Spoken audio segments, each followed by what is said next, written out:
Il y a quelques semaines, j'étais en Guadeloupe, et aussi bizarre que cela puisse paraître, je me sentais pas à ma place. En fait, ça faisait longtemps que j'avais pas pris des vraies vacances. Mais au lieu d'être heureux comme tout le monde, je culpabilisais. Dans ma tête, c'était comme si chaque jour que je passais sans bosser, c'était des jours où je prenais du retard. Mais attendez. Avant tout ça, laissez-moi un peu plus me présenter. Ça dit quoi les gars? Bienvenue dans ma première vidéo YouTube. Donc pour ceux qui me connaissent pas, moi je suis Develox, j'ai 23 ans, bientôt 24.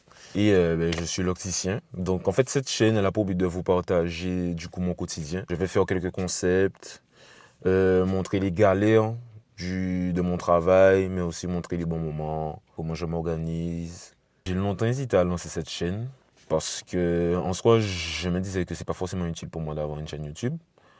Mais en fait, la propagande, elle va continuer jusqu'à. Donc, s'il faut être sur YouTube en 2026, on va être sur YouTube, sur Facebook, sur LinkedIn, sur Twitter, sur tous les réseaux possibles et imaginables. Ok, vous allez en avoir marre de moi, vous allez me voir partout.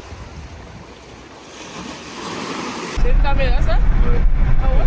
Merci. Ouais, on est sur la place. Mon frère!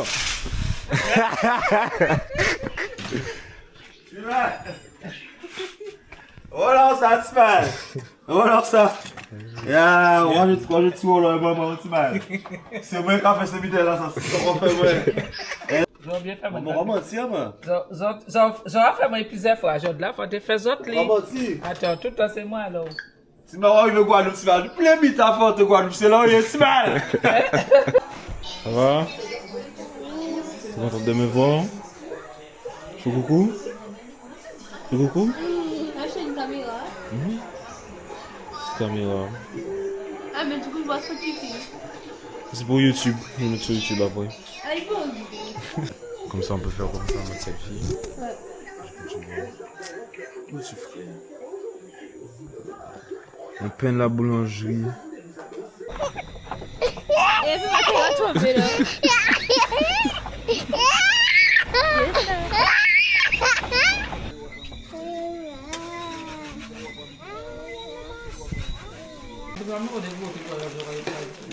C'est pas voyeur, maman. Petit beau, là. Ils sont là. Tu as fait caméra et appareil en même temps? Et bébé, par contre, moi, j'ai pas changé. Tu vois déjà? Comment c'est? Il n'y a pas de sauce dans ça. J'avoue qu'il n'y a pas beaucoup de sauce. Non. T'as pas de la sauce T'as pas dit d'avoir faim? J'ai pas pris ketchup. Les premiers jours, mon cerveau fonctionnait toujours de la même manière. Ça veut dire que je regardais mon téléphone, je voulais travailler sur mon ordi. En fait, je pensais à tous mes projets qui m'attendaient en France. Mais petit à petit, ça a changé. J'ai recommencé à apprécier ces petits moments, vous savez, les petits moments qui paraissent ordinaires, mais qui deviennent de très bons souvenirs.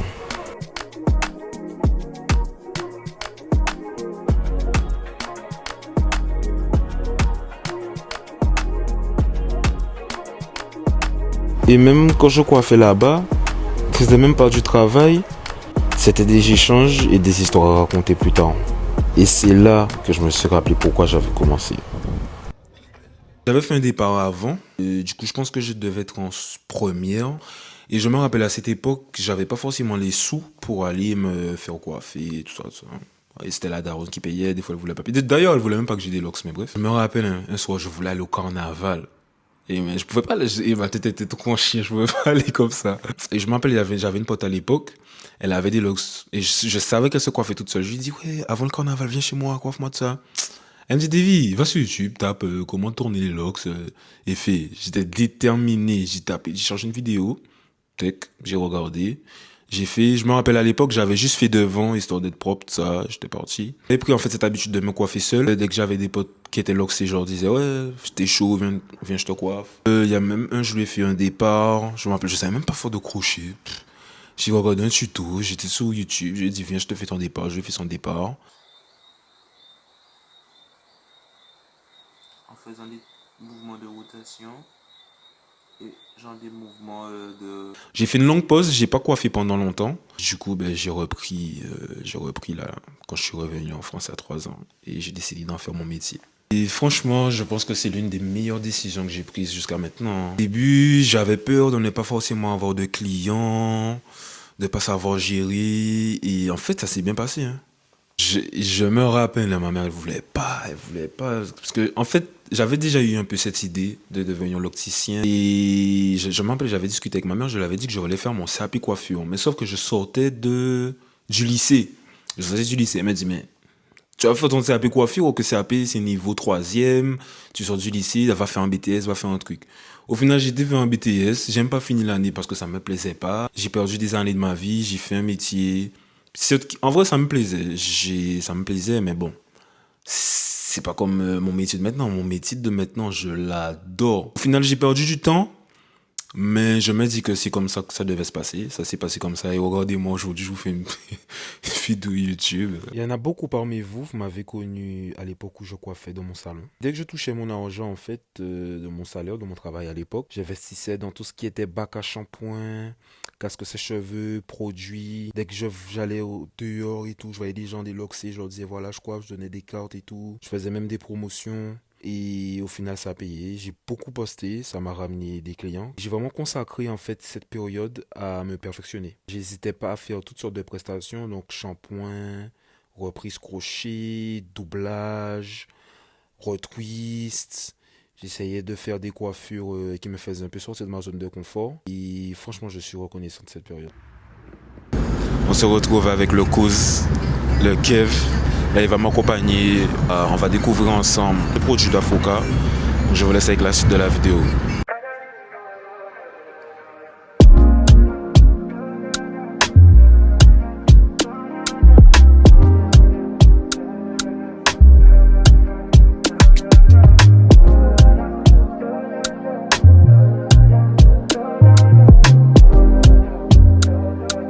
Pour ceux qui ne connaissent pas Afoka, c'est une marque guadeloupéenne qui existe depuis 2015.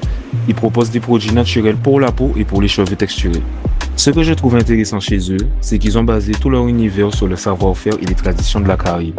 Ils mettent beaucoup en avant des ingrédients naturels qu'on connaît bien chez nous, comme le moringa, le karité et le coco.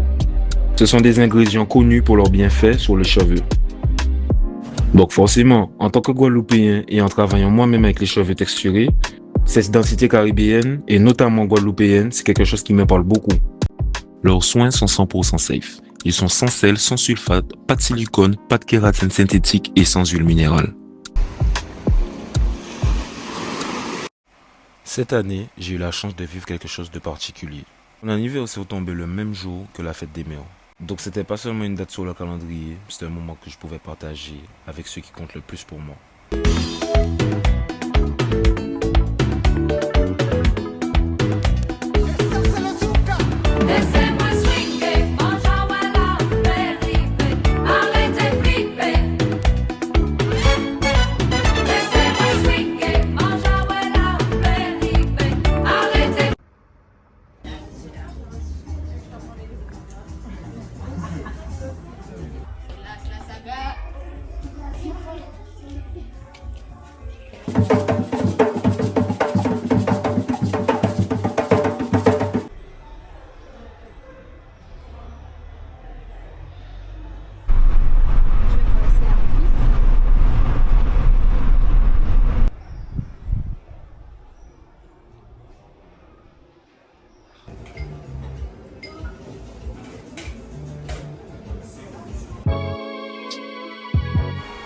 Avant ce voyage, je pensais que prendre une pause, c'était perdre du temps. Mais aujourd'hui, je ne pense plus pareil. Parce que ces 18 jours ne m'ont pas éloigné de mes objectifs. Ils m'ont rappelé pourquoi je les poursuis.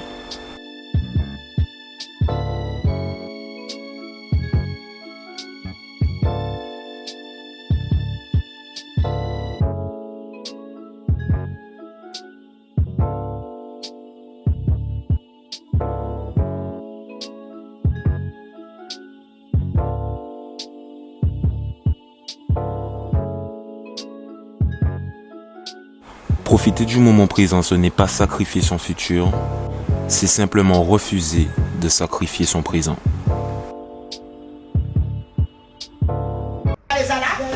Tu m'as refait les semaines. Tu m'as refait la frère.